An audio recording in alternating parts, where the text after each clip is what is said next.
Covid టైంలో black fungus అనే infection అందరికీ గుర్తుండే ఉంటుంది. అలాంటిదే ఆస్పర్జిల్లస్ అనే ఫంగస్ గురించి ఇప్పుడు మీకు చెప్తానండి. రీసెంట్ గా ఒక పేషెంట్ 50 years ఉంటాయి, ఇంటి దగ్గర కాంపౌండ్ ఏదో యాంటీబయాటిక్ ఇవ్వటం వల్ల అతనికి బాడీ మొత్తం రియాక్షన్ వచ్చి చర్మం అంతా ఊడిపోయి విపరీతమైన జ్వరంతో నా దగ్గరకు వచ్చారండి.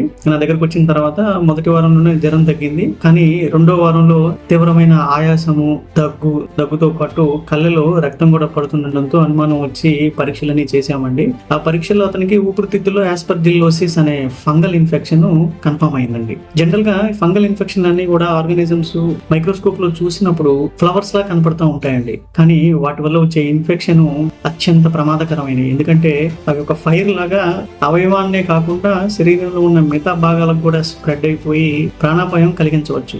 ఈ పేషెంట్ కి ఆస్పర్జిల్లసే కాకుండా బ్లడ్ లో క్లెప్సిల్లా అనే ఇన్ఫెక్షన్, యూరిన్ లో ఈకోలై, కఫంలో సూడోమోనాస్ అనే బ్యాక్టీరియల్ ఇన్ఫెక్షన్ కూడా గుర్తించామండి. సకాలంలో ట్రీట్మెంట్ ఇవ్వటం వల్ల అతను ఇప్పుడు కోలుకున్నాడు.